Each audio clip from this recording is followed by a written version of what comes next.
فأعوذ بالله من الشيطان الرجيم بسم الله الرحمن الرحيم والذين إذا فعلوا فاحشة أو ظلموا أنفسهم ذكروا الله فاستغفروا لذنوبهم ومن يغفر الذنوب إلا الله ولم يصروا على ما فعلوا وهم يعلمون صدق الله مولانا العظیم۔ بارگاہ رسالت مآب صلی اللہ علیہ وسلم میں درود پاک کا ہدیہ پیش کریں۔ اللہم صلی علی سیدنا و مولانا محمد معدن الجود والکرم وآلہ واصحابہ الکرام وابنہ الکریم وبارک وسلم صلاة دائمة سرمدا ابدا۔ عزیزان گرامی، اللہ تعالیٰ نے انسان کو بنایا ہے اور انسان بھولتا بار بار ہے اور خطائیں بھی بار بار کرتا ہے۔ خطا کرنے والا اور بھول جانے والا اللہ کی بارگاہ میں ایسا نہیں ہے کہ وہ ہمیشہ کے لیے ناکارہ ہے، بلکہ اللہ تعالیٰ نے اسے زندگی میں بار بار موقع دیے ہیں کہ تو اپنی خطاؤں سے اور اپنی بھول سے پھر سے دوبارہ اپنی اچھی زندگی میں آ جا، اور اسی کو ہم توبہ کہتے ہیں۔ توبہ کا جو آپشن رکھا گیا ہے انسانوں کے لیے، مسلمانوں کے لیے خاص طور پر، بہت ہمت والا ہے دروازہ ہے،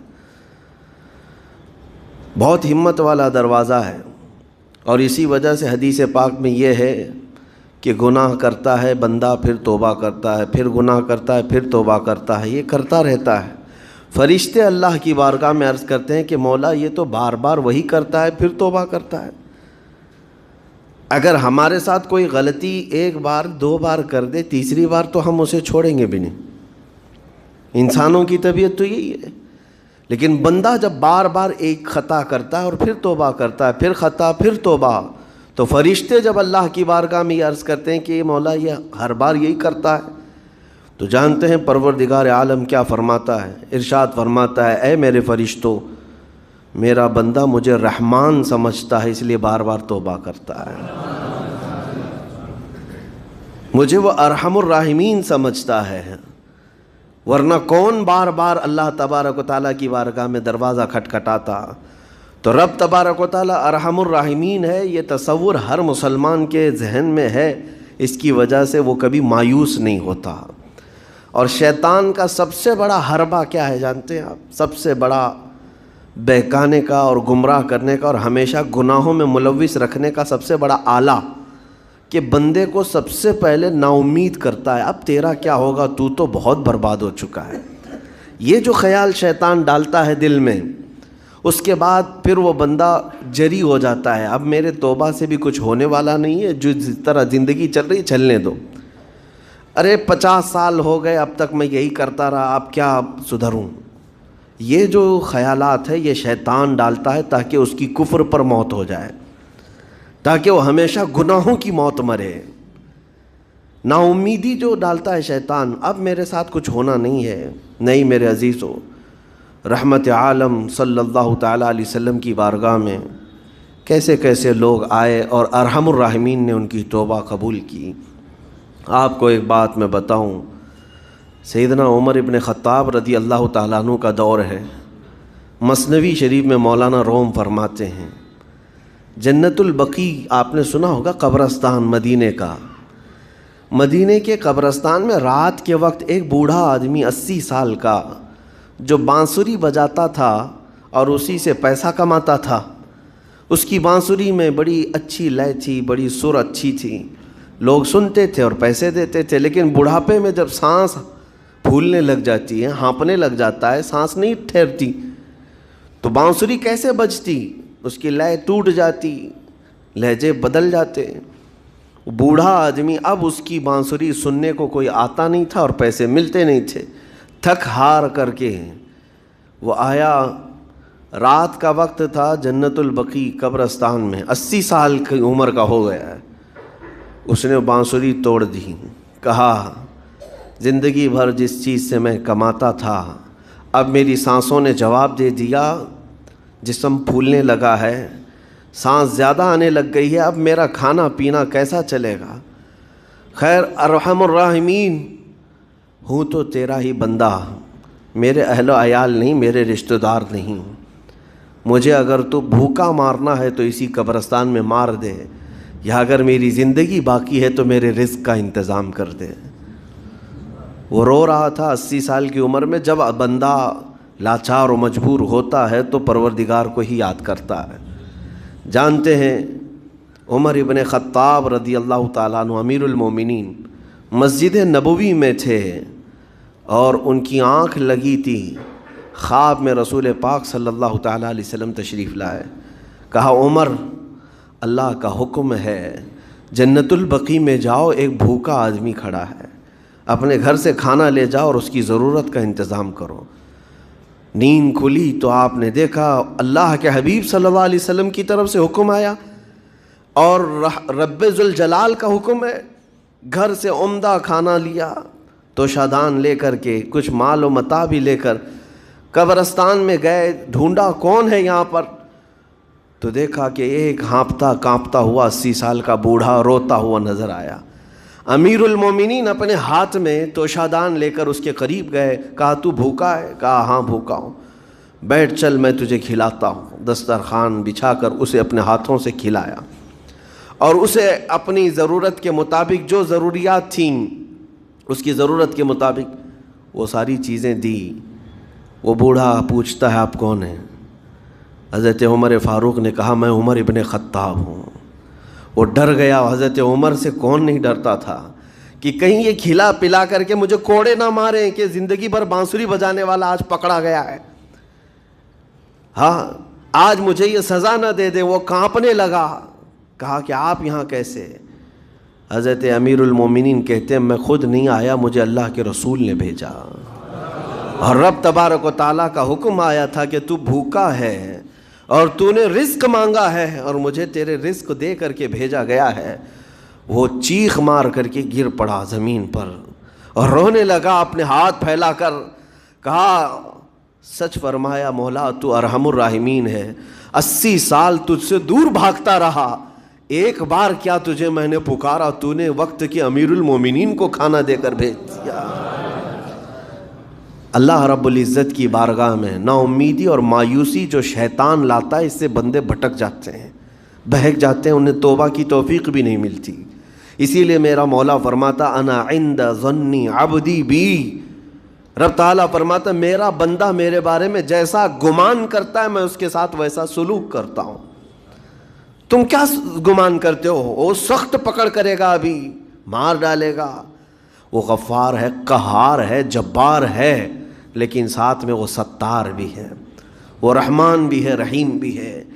اگر رب تبارک و تعالیٰ ہر چیز پر پکڑ کرتا تو ہمارا تو جینا ہی نہیں تھا، یہاں پر اتنے گناہ ہو چکے۔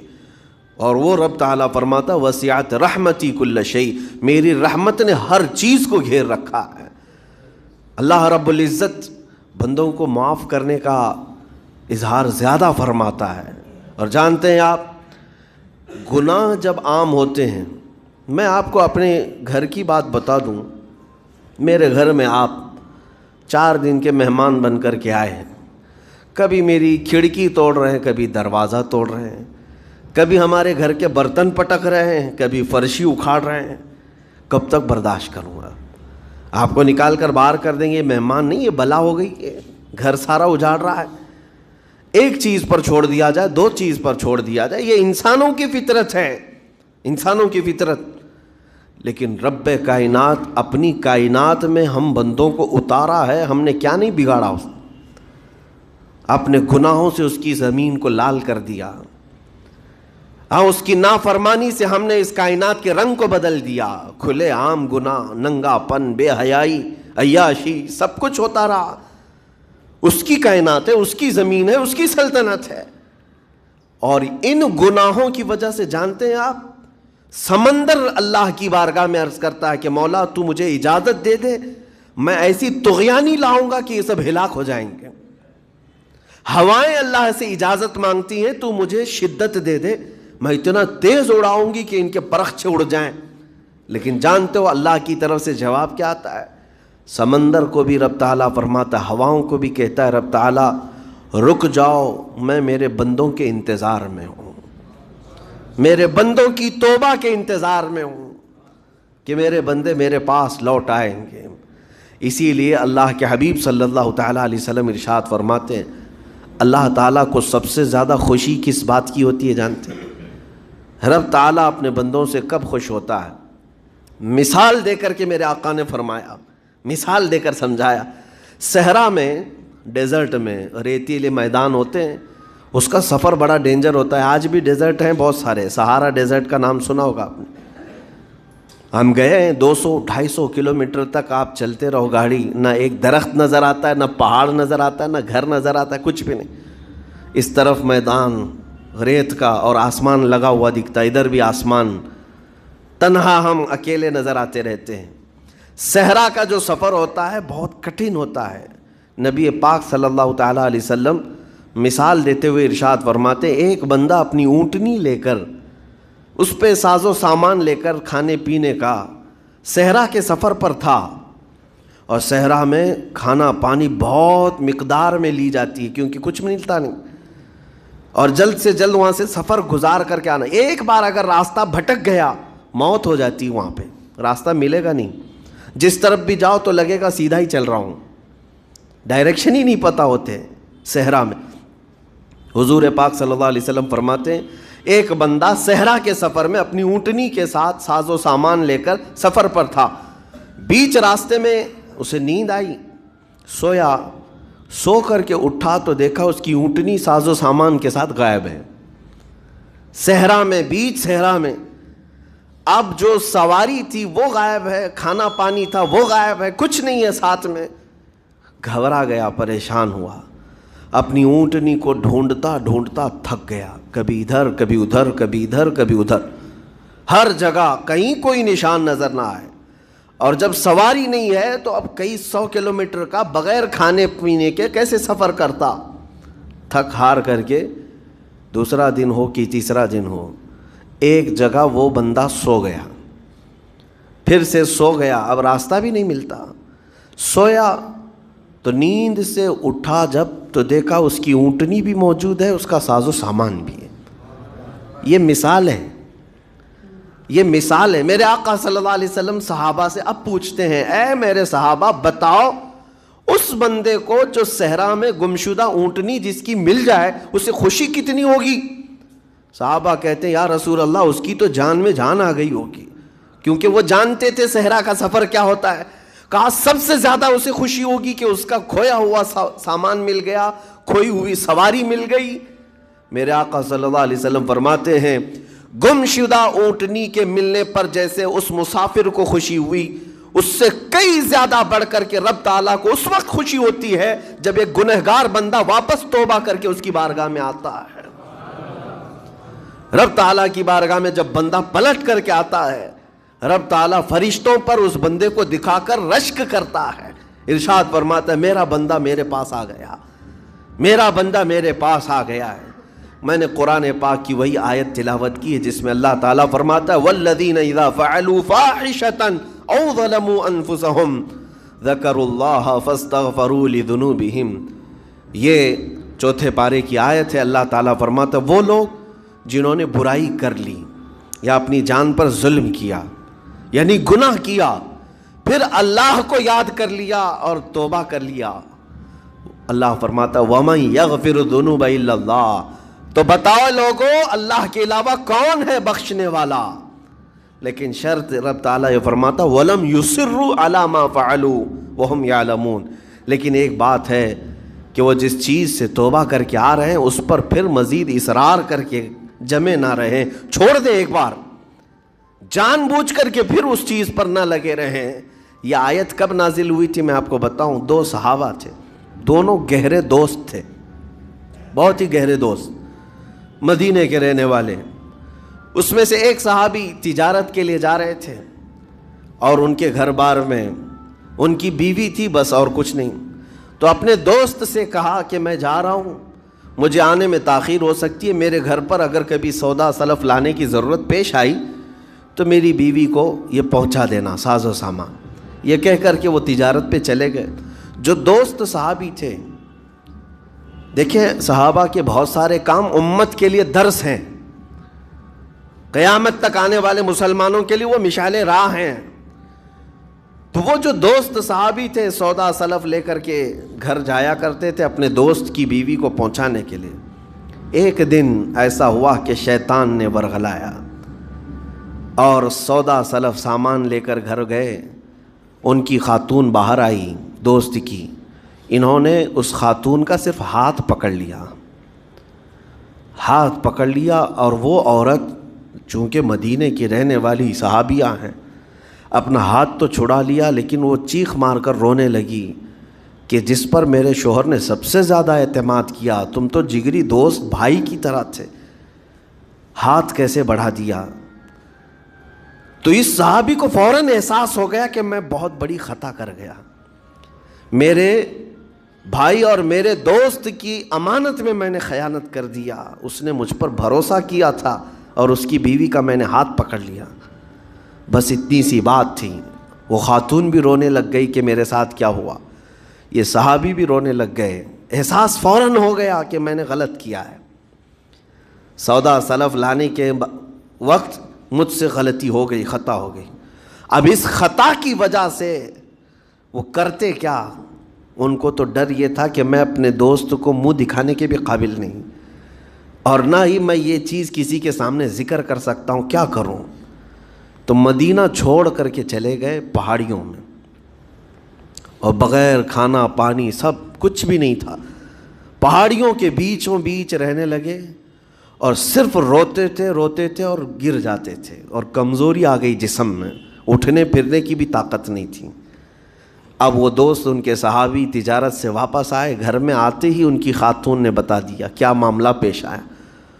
وہ بہت جلال میں آئے اور کہا کہ میرا دل ٹوٹ گیا، آج میری کمر ٹوٹ گئی، جس کے ساتھ ہم نے پوری زندگی بتائی آج اس نے میری عورت کے ساتھ ایسا کیسے کیا؟ بہرحال انسان ہے، خطا ہوتی ہے، انسان ہے، بھولنا اور خطا کرنا اس کی عادت ہے۔ اب ان کو دل میں تو بہت تکلیف ہوئی، کروں کیا؟ لیکن وہ صحابی تھے، انہوں نے کہا یہ معاملہ سیدھے حضور پاک کی بارگاہ میں رکھتا ہوں، کہا کہ میں سزا دوں گا یا پھر جو ہے ان کے لیے جو قرار واقعی چیز ہوگی وہ دلا کر رہوں گا۔ بارگاہ مصطفیٰ صلی اللہ تعالیٰ علیہ وسلم میں تشریف لائے، عرض کیا کہ آقا ایسا ایسا ہو گیا، میرے معتمد ساتھی نے میرے گھر میں ایسا معاملہ کر دیا۔ نبی پاک صلی اللہ تعالیٰ علیہ وسلم غمگین ہو گئے کہ ان دونوں کے درمیان ایسا کیسے ہو گیا۔ پھر تھوڑی دیر کے بعد رحمت عالم صلی اللہ علیہ وسلم جو غیب داں نبی ہیں، ہر چیز کو جانتے بلکہ اپنے امتیوں کے احوال سے باخبر رسول ہیں، نبی پاک صلی اللہ تعالیٰ علیہ وسلم اپنے اس غریب صحابی کے حالات معلوم کیے، پتہ چلا کہ وہ تو گھر بھی چھوڑ دیا، مدینے بھی چھوڑ دیا، پہاڑیوں میں جا کر کے پناہ لے کر کے اکیلا تنہا رہ رہا ہے۔ اللہ کے نبی صلی اللہ تعالیٰ علیہ وسلم اپنے اس غریب امتی صحابی کے حالات معلوم کرنے کے بعد اللہ کریم کی بارگاہ میں عرض کرتے ہیں کہ مولا تو فیصلہ سنا دے۔ اللہ تعالیٰ نے آیت نازل فرمائی، جو آیت میں نے آج آپ کے سامنے تلاوت کیا۔ اللہ تعالیٰ فرماتا ہے والذین اذا فعلوا فاحشۃ او ظلموا انفسهم، جن لوگوں نے گناہ کر لیا یا اپنی جان پر ظلم کیا ہے، پھر ذکر اللہ فاستغفروا لذنوبہم، اللہ کو پھر جلدی یاد کر لیا اور توبہ کر لیا، رب تعالیٰ فرماتا ومن یغفر الذنوب الا اللہ، محبوب بتاؤ اللہ کے سوا کون ہے گناہوں کی بخشش کرنے والا؟ اللہ تعالیٰ ان کے گناہوں کو معاف کر دیتا ہے جو فوراً اپنے گناہ کے بعد یاد کر لیتے ہیں کہ مجھ سے خطا ہوئی ہے۔ رسول کریم صلی اللہ تعالیٰ علیہ وسلم نے اس صحابی کو بتایا تیرے بھائی سے بھول ہوئی، خطا ہوئی، لیکن رحمان نے اس کی بخشش کا مصداق قرآن میں سنا دیا کہ وہ باز آ گیا اور توبہ کر رہا ہے، لہٰذا تیرے لیے بھی یہ زیب نہیں دیتا کہ تو اب کوئی انتقام لے، تو اپنے دل سے معاف کر۔ یہ صحابی تھے، اللہ کے نبی صلی اللہ علیہ وسلم کے پروردہ تھے، نفسانیت اور خواہشات کے نہیں۔ یہ فوراً گئے اور اپنے اس جگری دوست کو، اپنے اس بھائی کو ڈھونڈتے ہوئے پہاڑیوں کے بیچوں بیچ جا کر کے دیکھا، ان کی حالت بہت خستہ تھی، کمزور ہو گئے تھے، اور روتے روتے اتنا تھک گئے تھے، نہ کھانا ہے نہ پانی ہے، بس یہ کہ ان سے خطا کیا ہوئی تھی، اپنے دوست کی عورت کا ہاتھ پکڑ لیا تھا، بس میرے عزیزو اس سے بڑا نہیں۔ ہاتھ پکڑنے پر ان کو اس قدر احساس تھا کہ مدینہ چھوڑ دیے، لوگ یہاں پورے کے پورے گناہ میں ڈوب جاتے ہیں، زنا میں ڈوبتے ہیں، انہیں احساس تک نہیں۔ یہ صحابی گئے، اور جیسے ہی یہ گئے تو وہ ہوش میں آئے اور رونے لگے کہ میرا بھائی آ گیا اور اب شاید یہ انتقام لے گا، بدلہ لے گا، مجھے مار ڈالے گا، کیونکہ میں نے اس کا اعتماد توڑا، اس کا بھروسہ ختم کیا۔ لیکن یہ صحابی گئے اور ان کا ہاتھ پکڑا اور اپنے سینے سے لگایا، کہا کہ تو بھی ابن آدم ہے، میں بھی ابن آدم ہوں، انسان ہے، خطا ہو گئی، لیکن بشارت ہے تجھے کہ اللہ نے قرآن میں محبوب کی بارگاہ میں آیت اتاری، تیری بخشش کا پروانہ اتار دیا۔ وہ اس قدر خوش ہوئے کہ اس صحابی کو تھام لیا اور کہا میں تو مایوس ہو کر پورے گھر بار سب چھوڑ کر کے آیا تھا، لیکن میرا رحمان خدا بندوں کو کبھی چھوڑتا نہیں، کبھی اکیلا ہونے نہیں دیتا، وہ مایوس نہیں کرتا۔ میرے عزیزو، آج ہمارے پاس وقت ہے، جب ٹھوکر کھائیں تو فوراً احساس ہو جائے، جب غلطی ہو جائے۔ غلطیاں کس سے نہیں ہوتی؟ گناہ سب سے ہوتے ہیں، اور اسی لیے میرے آقا صلی اللہ علیہ وسلم ارشاد فرماتے ان بنی آدم خطاؤون وخیر الخطائین التوابون، آدم کی ساری اولاد خطا کرتی ہے، یعنی آدمی سب خطا کرتے ہیں، لیکن بہترین خطا کرنے والا وہ ہے جو خطا کرتے ہی توبہ کر لیتا ہے، توبہ کر لیتا ہے۔ کوئی رات تمہاری ایسی نہ ہو کہ بغیر توبہ کے سو جاؤ، کوئی صبح ایسی نہ ہو آپ کی جو اللہ تعالیٰ کی بارگاہ میں استغفار کر کے نہ شروع کرو۔ ہر دن توبہ کرو، ہر دن اللہ کریم کی بارگاہ میں استغفار کرو۔ اور قرآن کی ایک آیت میں آپ کو یہ بھی بتا دوں، 9ویں پارے سورہ انفال کی آیت ہے، اللہ تعالیٰ فرماتا ہے وَمَا كَانَ اللَّهُ لِيُعَذِّبَهُمْ وَأَنْتَ فِيهِمْ وَمَا كَانَ اللَّهُ مُعَذِّبَهُمْ وَهُمْ يَسْتَغْفِرُونَ۔ اللہ فرماتا ہے اس امت پر اللہ عذاب ویسا نازل نہیں کرے گا جیسے پہلی امتوں پر آتا تھا۔ اس کی وجہ یہ ہے، پہلی وجہ یہ ہے کہ ان کے بیچ میں میرا محبوب آرام کر رہا ہے، رسول پاک صلی اللہ علیہ وسلم۔ دوسری ایک وجہ رب تعالیٰ فرماتا ہے وَمَا كَانَ اللَّهُ مُعَذِّبَهُمْ وَهُمْ يَسْتَغْفِرُونَ، جب تک لوگ اللہ کی بارگاہ میں استغفار کرتے رہیں گے، استغفر اللہ ربی من کل ذنب واتوب الیہ، جب تک استغفار کرتے رہیں گے، اللہ فرماتا ہے اس قوم پر اللہ عذاب نہیں نازل کرتا۔ جب بندے چھوڑ دیتے ہیں، ارے جو کیا سب صحیح کر رہا ہوں، میرا کیا ہے، توبہ کرنا بھول گیا، استغفار کرنا بھول گیا، ان بندوں پر اللہ کا عذاب آتا ہے، اس قوم پر عذاب آتا ہے۔ اسی لیے میں کہتا ہوں میرے عزیزو، خطائیں سب سے ہیں، ہمارے دامن کے اندر کیا کیا ہے وہ ہمیں معلوم ہے، ہمارے پروردگار کو۔ بہت سارے راز ایسے ہیں جو اس نے چھپا رکھا ہے، بندوں کے اوپر پردہ ڈال رکھا ہے، اتنی باتیں کہ اگر وہ پردہ اٹھا دے تو لوگ رشتہ داروں کے سامنے بیٹھنے کے بھی قابل نہیں رہیں، ماں باپ دیکھ کر گھبرا جائیں گے اور اپنے گھر سے دور کر دیں، یا اگر باپ کی غلطیاں بیٹے کو پتہ چل جائے تو زندگی بھر اس کو باپ نہیں تسلیم کرے گا، وہ باپ نہیں مانے گا کہ اس کی اتنی بڑی بڑی خطائیں۔ لیکن وہ رحمان ہے، باپ کی عیب بیٹے سے چھپا رکھا ہے، بیٹے کے عیب ماں سے چھپا کر رکھا ہے، وہ پروردگار عالم نے پردہ رکھا ہے ہر ایک پر۔ لیکن اس کے باوجود بندوں کو یہ چاہیے کہ اس کی بارگاہ میں اکڑ دکھانے کی بجائے، غرور و گھمنڈ دکھانے کی بجائے، عاجزی کے ساتھ اسے رحمان تسلیم کر کے عرض کرتے رہے مولا میں خطا کار ہوں اور تو ستار و غفار ہے، بخش دے مولا تیرا نام غفار ہے، بخش دے مولا تیرا نام غفار ہے۔ اسی لیے میں عرض کرتا ہوں میرے عزیزو، رب تبارک و تعالی ارحم الراحمین ہے، لیکن کچھ بندوں کو آج ایسا لگتا ہے کہ اب ہم جس زندگی میں جیسے چل رہے ہیں، اب تک ہمارے ساتھ کچھ ہوا نہیں، اس کا مطلب ہے کہ ہم صحیح کر رہے ہیں، جو کر رہے ہیں ہم صحیح کر رہے ہیں۔ اس نے ڈھیل دے رکھی ہے، اس کا مطلب یہ نہیں کہ جو کر رہے ہیں صحیح کر رہے ہیں۔ کسی دن وہ گرفت کرنے پر آئے اور سب کے سامنے عیوب تمہارے برائیاں وہ آشکار کر دے، کھول دے، تو یہ سب سے بڑا عذاب ہے دنیا میں بھی سب سے بڑا عذاب ہے۔ بہرحال آج وقت ہے، اللہ تعالیٰ نے عقل سلیم عطا کیا ہے، اور میں آپ کو بتاؤں کہ اللہ تبارک و تعالیٰ ان بندوں کو پسند کرتا ہے جو اس کی بارگاہ میں گڑ گڑاتے ہیں۔ آپ نے دنیا میں دیکھا ہے، کسی کے پاس آپ مانگنے کے لیے جائیں، 1000 روپے مانگ کے دکھائیں، آج وہ دے دے گا، کل پھر 1000 روپے مانگے اس سے، ہو سکتا ہے دے دے گا، پرسوں پھر مانگو، دیکھو پھر اس کا چہرہ بگڑتا ہے کہ نہیں۔ اچھے لوگوں کی بات میں کر رہا ہوں، مانگنے سے لوگ ناراض ہوتے ہیں، اور اگر تم مانگنے کی عادت ڈال لی تو دیکھنا وہ آدمی راستہ کاٹنے لگ جائے گا، ارے یہ آ رہا ہے، ہٹ جاؤ ادھر سے، ابھی آئے گا 1000 روپے مانگے گا۔ مانگنے والوں سے تو ہم راستہ کاٹ لیتے ہیں، لیکن آپ کو پتہ ہے رحمت عالم صلی اللہ علیہ وسلم ارشاد فرماتے ہیں، میرا مولا رب تعالیٰ کی شان یہ ہے کہ بندہ اگر مسجد میں آیا اور کچھ مانگے بغیر ہی چلا گیا تب رب تعالیٰ ناراض ہوتا ہے۔ دنیا مانگنے پہ ناراض ہوتی ہے اور وہ نہ مانگنے پہ ناراض ہوتا ہے، اور ارشاد فرماتا ہے یہ بندہ آج مجھ سے کچھ نہیں مانگا، دیکھو فرشتوں اس کو میری حاجت نہیں رہ گئی، اس کو میری حاجت نہیں رہ گئی، یہ بغیر مانگے چلا گیا۔ اسی لیے توبہ بھی کرتے رہو، استغفار بھی کرتے رہو، اور مانگتے بھی رہو، تاکہ اس کے بندے بن کر کے رہیں اور دنیا میں غرور و تکبر سے آزاد رہیں۔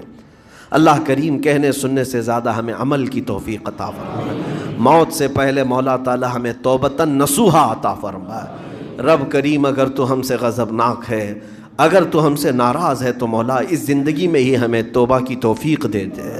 مولا بغیر توبہ کے، بغیر کلمہ طیبہ کے ہماری کسی کی روح قبض نہ فرما۔